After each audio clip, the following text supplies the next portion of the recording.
incredible discovery, returning to the space station, paving the way for future missions beyond. For more than 50 years, the moon landing has remained one of humanity's proudest moments and one of the most debated mysteries in history. Some call it the greatest achievement of humankind, while others believe it was a carefully staged illusion meant to deceive the world. Even today, videos claiming it was all filmed on a Hollywood set still attract millions of views online. So what is the real truth behind Apollo's mission to the moon?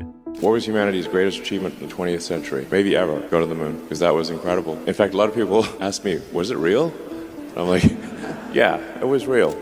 Perhaps this story is not only about the moon itself, but about faith, power, and the fragile line between reality and illusion. Stay until the end, because the answer might change the way you see history.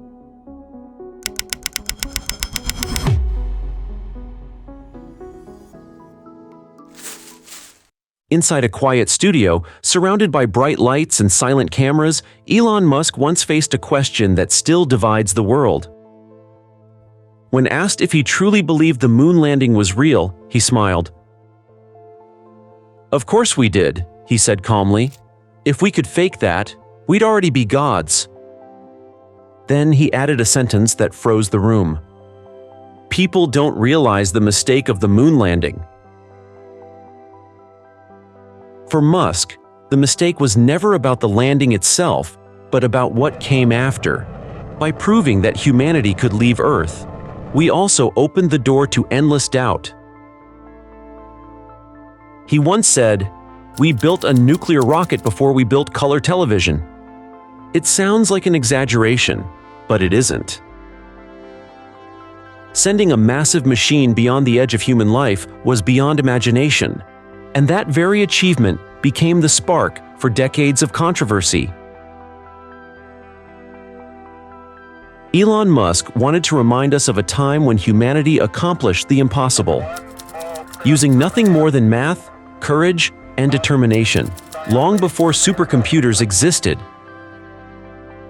Yet, ironically, many people today refuse to believe it happened.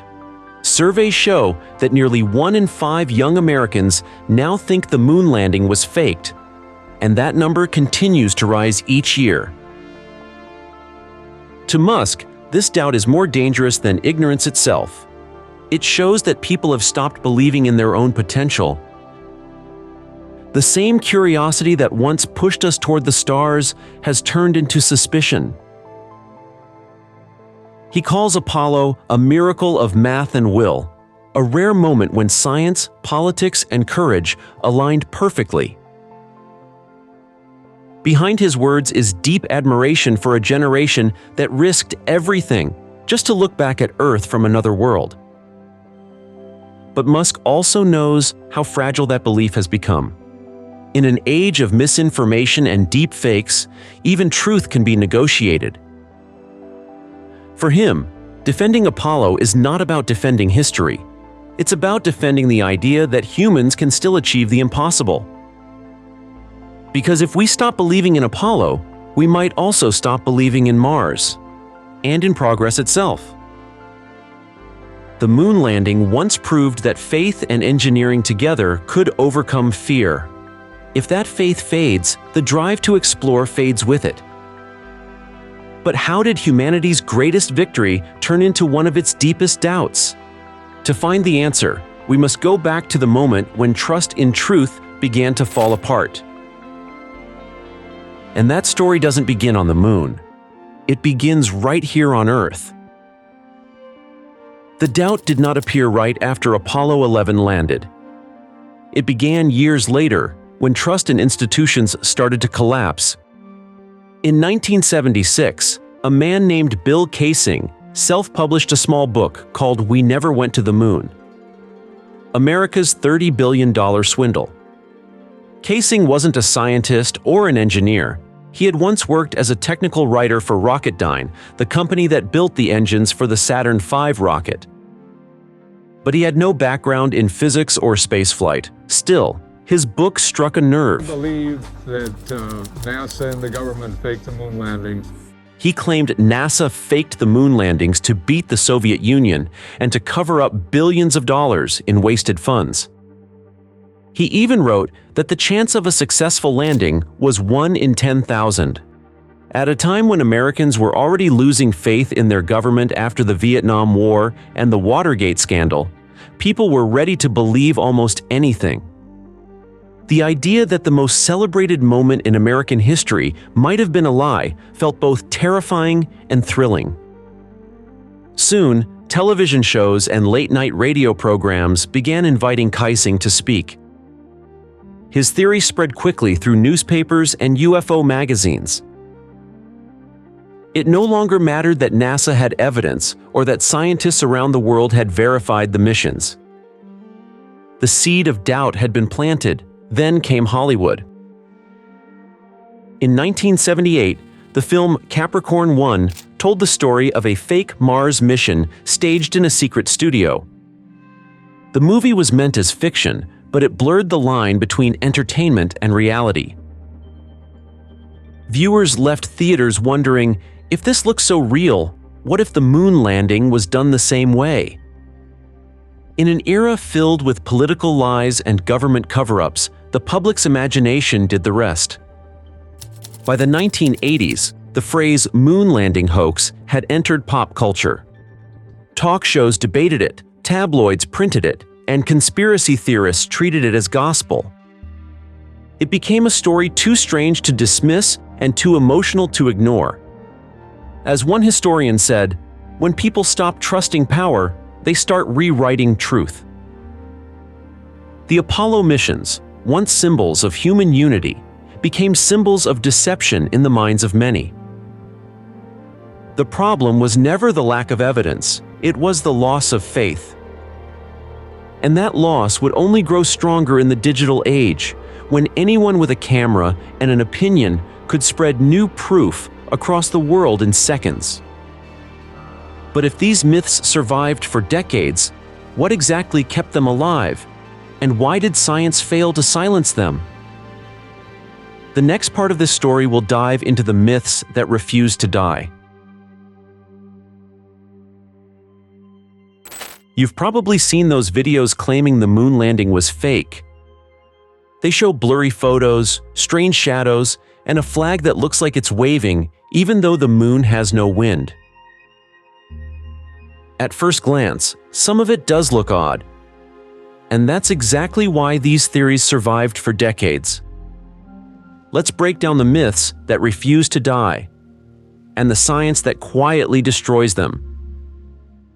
The first and most famous claim is that you can't see any stars in the Apollo photos.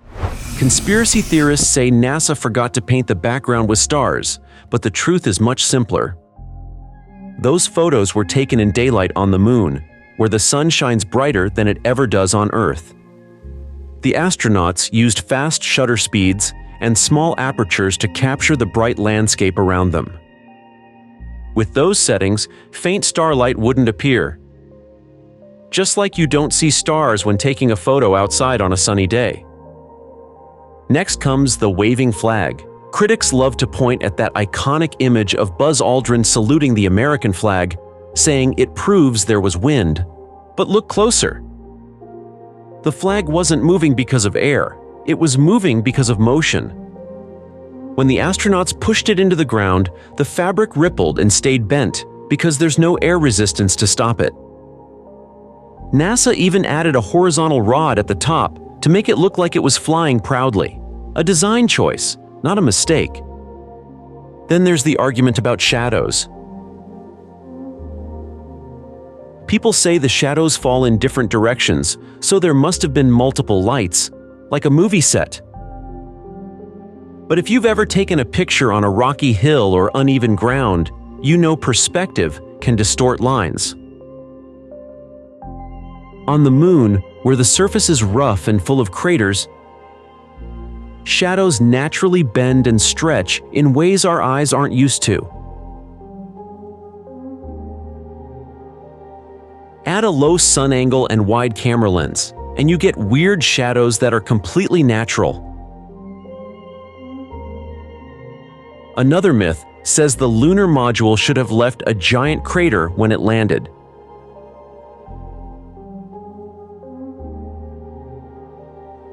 Yet it didn't. Why? Because the descent engine was throttled down to minimum power just before touching the surface. The thrust was enough to slow the fall, but not enough to blast through the soft dust beneath. That's why you only see a thin layer of disturbed soil instead of a hole. And finally, the radiation argument. Skeptics say no human could have survived the Van Allen belts that surround Earth. But astronauts didn't linger there. They passed through quickly. Like walking over hot coals, speed made the difference. They were exposed to radiation, yes, but for a short time, far below dangerous levels.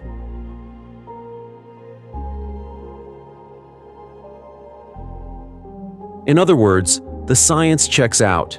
Every myth, when tested, collapses under basic physics and logic. So why do people still believe? Because it's easier to question the impossible than to accept that humanity actually did it. When we see something that breaks our sense of what's normal, our first instinct is to doubt, not to believe. That instinct is what keeps conspiracy alive, and what makes the next chapter of this story even more political. Because behind every doubt about the moon lies a much bigger rivalry: the Cold War itself. And in that war, even truth was a weapon. The moon landing didn't just happen in space. It happened in the middle of the Cold War, a time when truth itself was a weapon. In the 1960s, the United States and the Soviet Union were locked in a silent race that was about more than rockets. It was about ideology, pride, and survival. Whoever reached the moon first would prove that their system, capitalism or communism, was superior. The Apollo 11 mission in 1969 wasn't just an engineering victory. It was a declaration to the entire world. America had won the space race. But here's what many people forget. If the landing had been fake, the Soviets would have known instantly. Their radar stations in Crimea and Siberia tracked every Apollo mission in real time. Facilities like IP-15 and IP-16 could monitor spacecraft millions of miles away, and they had no reason to stay silent if they caught deception. At the height of Cold War tension, exposing a fake landing would have been the ultimate propaganda victory. Instead, Soviet newspapers published congratulations. Their scientists confirmed that the radio transmissions and telemetry from the Apollo missions matched what they expected from a real lunar flight.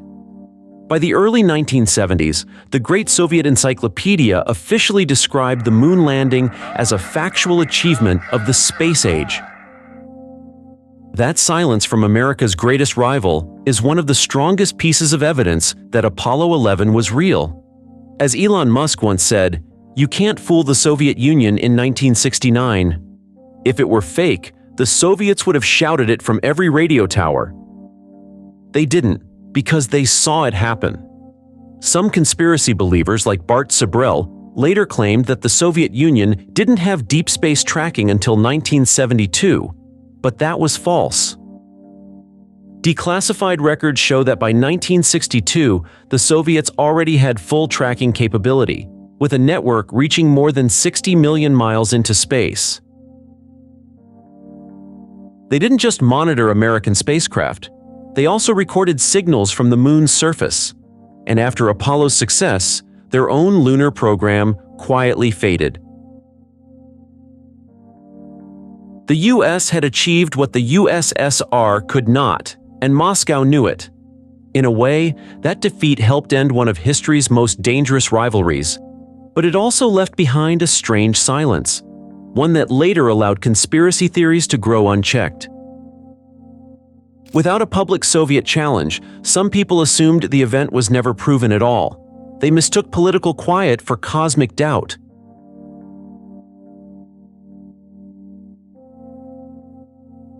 Yet beyond the Cold War, a new kind of proof was forming. One that came not from Washington or Moscow, but from the eyes of the world. Because in the years that followed, other nations began looking at the moon too. And what they saw would confirm the truth written in lunar dust.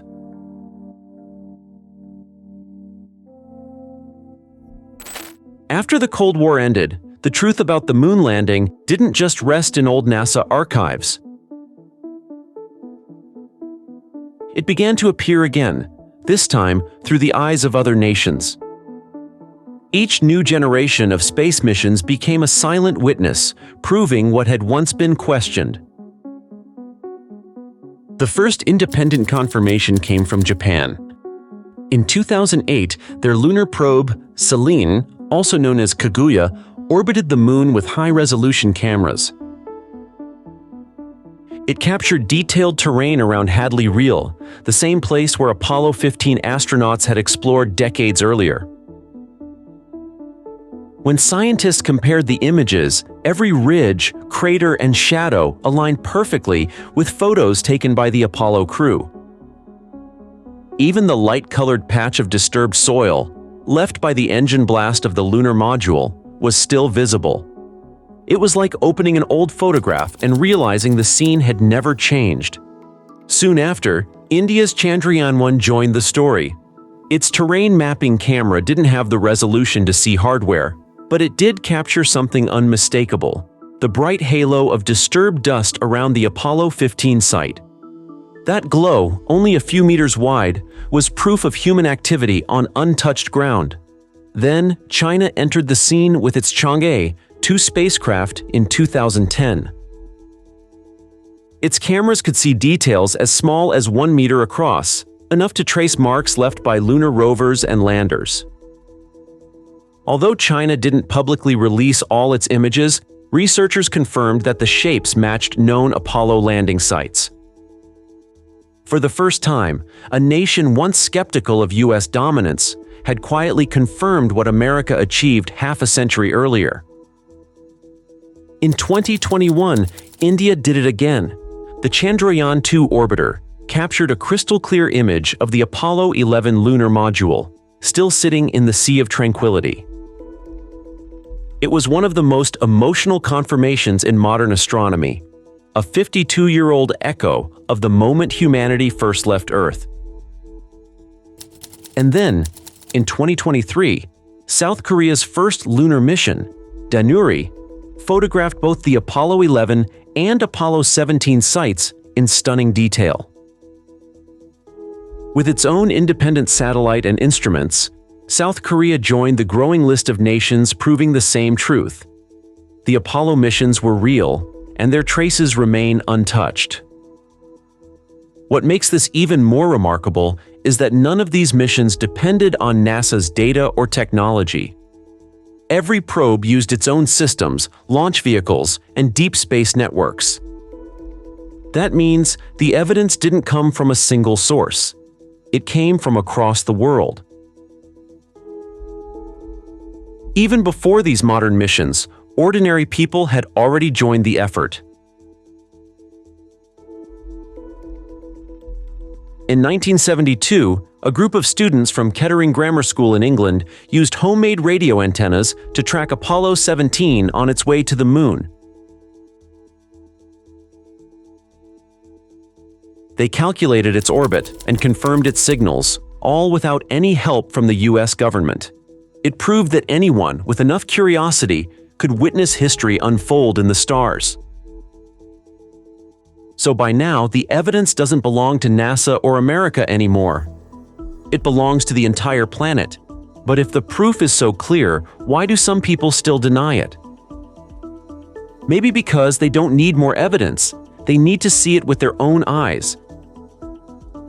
And soon, they just might, because the moon still holds traces that no conspiracy can erase. Those traces are written not in paper or politics, but in dust. the same dust that still carries the footprints of humanity's first step.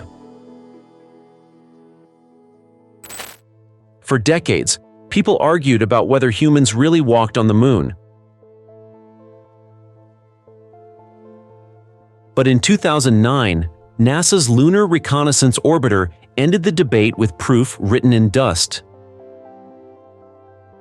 As the spacecraft passed over the Apollo landing sites, its cameras captured what no theory could deny: clear images of the lunar modules, the rover tracks, and the exact paths where astronauts had walked 50 years earlier.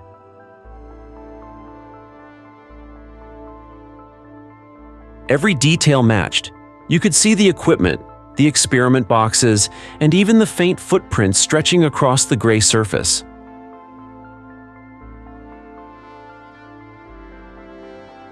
Time had frozen them in place, untouched by wind or weather. 3 years later, new images revealed that 5 of the 6 American flags were still standing.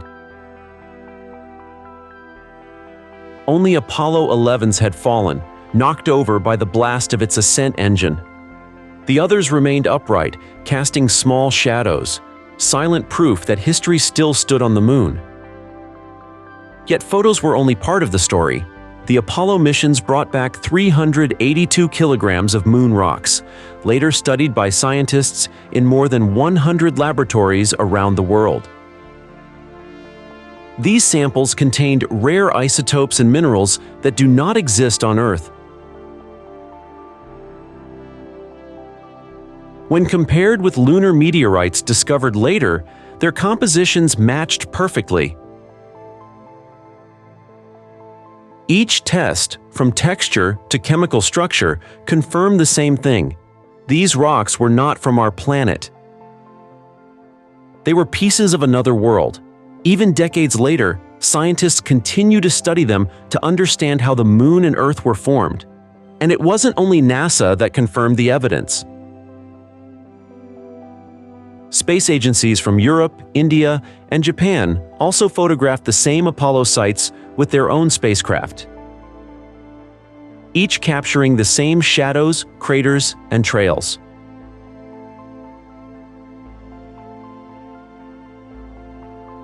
The evidence became universal, not American. As Professor Anu Ojha once said, "Those footprints will last for millions of years, longer than any civilization on Earth." There is no wind, no rain, and no erosion to erase them. The surface of the moon has kept humanity's story intact, step by step. And rover tracks left by Apollo 17 in 1972. And while those footprints remain untouched, they are not meant to stay alone forever. Because for Elon Musk, they are not the end of exploration.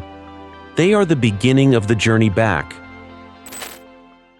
For Elon Musk, the moon is not a memory. It is a challenge waiting to be conquered again. To him, Apollo proved that humans could reach beyond Earth, but the real question now is how far we can go next.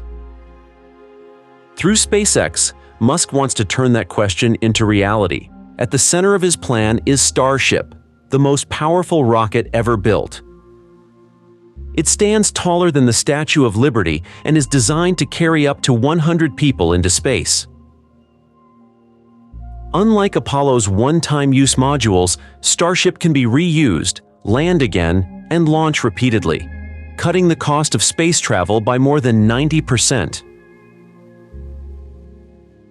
Musk believes that reusable rockets will change everything, making space exploration as routine as flying an airplane. SpaceX is now working hand-in-hand with NASA under the Artemis program. This mission aims to return humans to the moon for the first time since 1972 and establish a permanent base near its south pole. It will also send the first woman and the first person of color to walk on the lunar surface, a powerful symbol of how far humanity has come.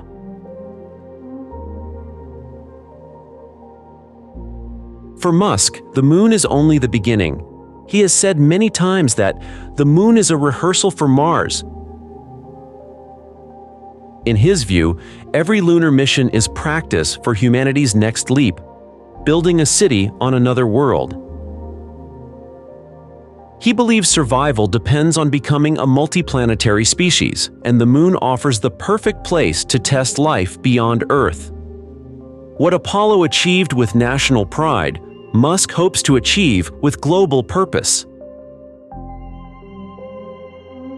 The Apollo rockets were born from competition. Starship is built for collaboration. Back then, the goal was to prove it could be done. Now, the goal is to make it last. Musk's vision is simple but bold. We go to the moon not to prove the past was real, but to prove the future is possible. Soon, rockets will once again rise from Earth and light up the night sky, not as symbols of rivalry, but of renewal. If Apollo was humanity's first great leap, Starship could be the next. And as the engines ignite, one question remains.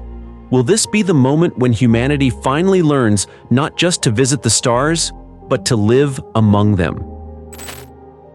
55 years after Apollo 11, humanity is still chasing the same dream, to go beyond the sky that once defined our limits. The moon landing was never the end of exploration. It was only a pause, a comma in the long sentence of human discovery. Today that sentence continues, written not by one nation, but by the entire world. NASA's Artemis program is leading the way, bringing together SpaceX and more than 29 countries in a mission larger than anything before it. Their goal is to build a permanent base at the moon's south pole, a place of eternal sunlight and frozen water that could one day fuel rockets bound for Mars. It's a project that transforms the moon from a distant memory into a living frontier. The European Space Agency is designing Gateway, a small station that will orbit the moon and serve as a bridge for future deep space missions.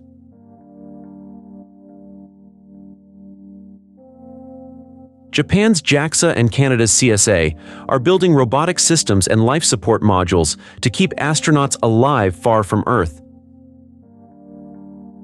India has already made history with Chandrayaan-3, landing near the moon's south pole in 2023, the first time any nation has done so successfully. It was a silent but powerful statement that space no longer belongs to the superpowers alone. China's Chang'e program has also changed the rules of exploration. In 2020, it brought back fresh lunar soil for the first time in over 4 decades and revealed plans to build a joint research base with Russia by the end of the decade. Meanwhile, South Korea's Danuri probe is mapping the moon's surface with extraordinary precision, preparing for future landings. But no one has rewritten the playbook quite like SpaceX. The company's Dragon capsule made history by sending astronauts to the International Space Station at the lowest cost ever recorded. Its Falcon 9 rockets have now landed and been reused more than 300 times, cutting launch costs by 90%. And Starship, Musk's ultimate creation, is designed to carry 100 people in a single trip to the moon or Mars. He calls it the next giant leap, echoing Neil Armstrong's words, but turning them into a plan instead of a memory. For Musk, returning to the moon isn't about proving Apollo was real. It's about proving that humanity can go further than it ever imagined. Across the world, from NASA to ISRO, from SpaceX to CNSA, we are entering a new space age, one driven not by rivalry, but by survival and curiosity. The race is no longer between America and Russia. It's between humanity and its own boundaries. And while the internet keeps recycling old conspiracies, the real story is happening far above us, where dust still carries the footprints of Apollo. Soon, those marks will no longer stand alone. Because the next generation is already building the ships that will follow them, and this time, they won't stop at the moon.